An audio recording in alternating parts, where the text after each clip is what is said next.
Great. So, thank you, Scott. Hopefully, that's kind of helped you to get a little bit of a taste and a handle on where this sort of work might be going. I think it's quite clear at this stage that the answers are yet to be formulated. This is a process. It's a journey. It's a journey of a collective, and we'll figure this stuff out as we go. Hopefully, with some careful thoughts, some bright minds, some really good insight and experiences from existing work. I'm just going to sort of bring this afternoon to a close. Firstly, just by saying thank you for all being here and staying with it, and spending your time with us today to hear a little bit more about this opportunity. I'll just finish off a little bit in terms of next, where are we now with this work and the next steps over the next probably few months, and where this is likely to evolve. So you probably picked up by now that there is an opportunity here, and there is an invitation to Cornwall to submit a bid in for this investment. So my understanding of the scenario is that Sport England would very much like to invest in Cornwall, and understand that there is a need to invest in Cornwall. But there is a need for Cornwall to demonstrate that it is ready to receive and ready to move on this stuff. And I'm using Cornwall very deliberately and not active Cornwall. So this is for all of us to think about. So there is an invitation to submit a bid. Again, you hopefully you picked up from the morning session. The investment process is a two-stage process. The first part being a development award, which is really designed to lay the foundations for the work, to make sure that we've got the starting base, the launch pad for this well established before we get into the second part, which would be the full award to really accelerate the work. So I think a really smart way about going about this, to ensure that we spend some time and we spend some resource and effort and energy ensuring that we get this right to launch from. And we have at the moment we have I guess you call it an emerging local governance around this, and it's particularly a bit of governance around the opportunity and the process of bidding for the first stage of development funding. And we've been working with a group, a selection of senior leaders from a range of most of the sort of areas we've been talking about today, from a range of different sort of sectors and organisations, to help us to start to think about this. So there's a sort of senior group of leaders that we're bouncing this backwards and forwards with. And we've been doing, and coming out of that senior group is a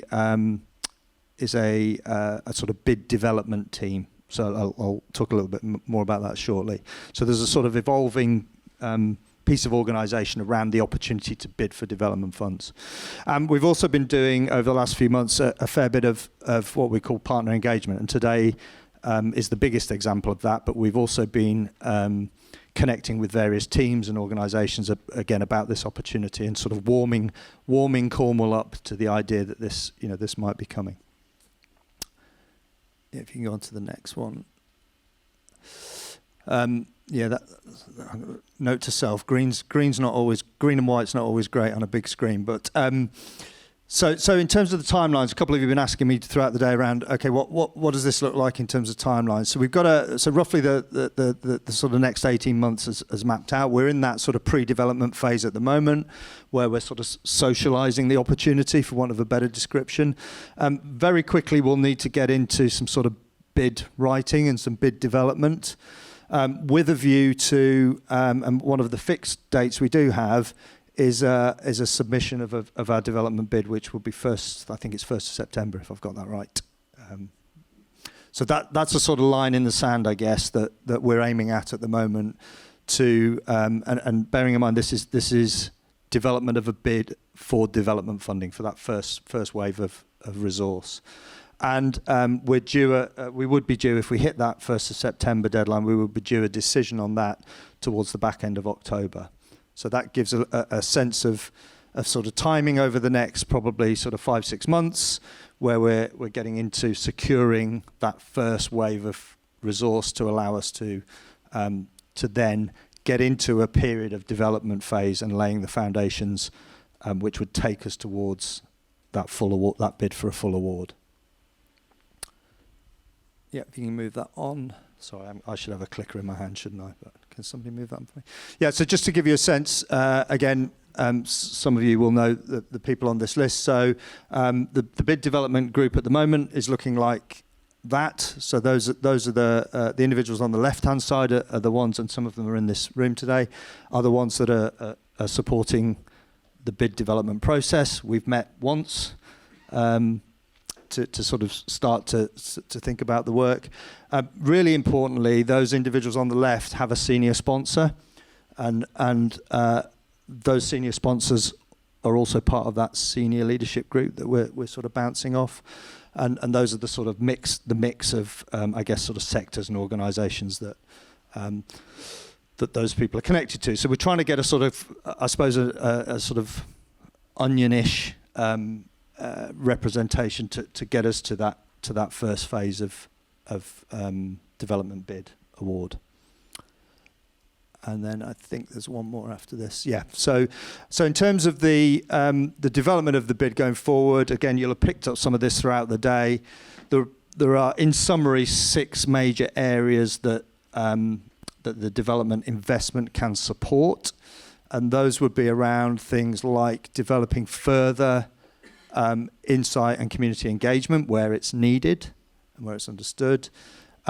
You'll have picked up a bit this morning around the opportunity around capital investments. So there's an element of this which of the development phase that starts to get us into understanding what the capital opportunities might be around some of this work. And again, this is all coming through that development phase.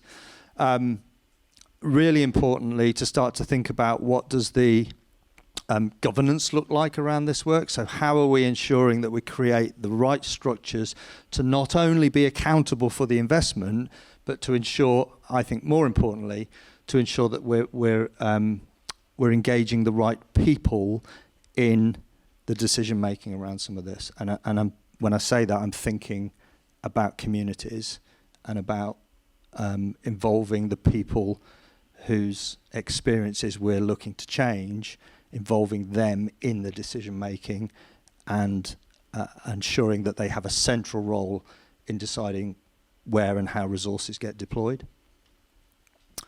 So that will be very much part of that development phase of work. Again, really important piece around this is what we are learning from doing this work. So we have to be really have a really keen eye on our approach to evaluating and learning the impact that this work is having, so that we can understand what's working, what's not, and also share more widely how this particular piece of work is progressing. So again, you'll have picked up from today that this won't be happening all over Cornwall. It will be happening in maybe a couple of places to begin with, but it's really important that we're able to share what we're learning through working in those places beyond those places. And again, a couple of other things. We'll need to develop a theme around this work in terms of developing leadership capability. And again, hopefully you've picked up today, leadership isn't necessarily only about senior leadership. This could be about leadership at lots of different levels. You could create an argument quite easily that everybody in this room today are leaders in their own right, or could be leaders in their own right in parts of this work. You could certainly create a case that there will be people in our communities that could lead this work and take on leadership responsibilities within this work. So there's an element of the investment that is designed to develop that and to grow that and to support that.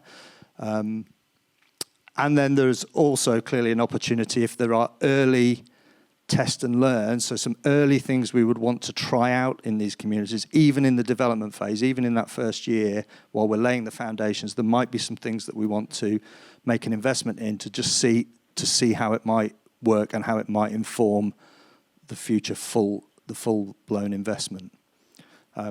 So those are the, just to give you a flavour, those are the sort of areas that the bid will develop themes in, and those are the kind of areas that this investment will deploy against. And just to wrap this bit up, there are some really clear preconditions laid down for the full award, and the preconditions feature in those 6 boxes. In other words, don't even think about coming for the full award unless you can evidence that you've made some progress in some of these areas. Hopefully that's all makes sense. Here we go again. Thanks very much, Craig. Thanks for shepherding us through the afternoon. Very well done. And thank you all for your time, energy, and openness today. I want to thank our speakers for their honesty, their insight, and for reminding us that change is possible when we lead together with courage and curiosity. I mean, what's been clear to me today is that this isn't about starting from scratch, the conversation we've just had has just demonstrated, amplifying what's already happening, building on what we already know, but doing it in a way that is connected and is in a human and place-based way, or an onion-based way for the vegetable lovers amongst us. We've got the benefit of work that has gone on before, both in Cornwall and elsewhere in the pilots. So, you know, we're well armed to get this work underway. So the next steps are clear. So we've got a development bid to shape, places to engage with, and a shared governance structure to explore. Governance doesn't light everyone's fire. I'm a bit of a governance nerd, but I'm really happy to hear that we're not going to try and do more and new, but let's explore what we've got and try and make the best thing that is fit for purpose, that gets the results we want. But more than all of that, we've got a collective opportunity to do something different and better for the people and communities of Cornwall. So let's stay connected, keep the conversations going. We want to bring others in, and let's see what we can create together. Before you leave, one last ask for you. We would really, really value your reflections on this afternoon's session, and Tracy and our colleagues behind the cameras are ready to take your reflections on a bit to camera if you're feeling brave, and don't mind just giving us a couple of sound bites before you leave. Go and see Tracy, who stood up at the back there. So thank you all again, safe travels, and I look forward to seeing what we do next.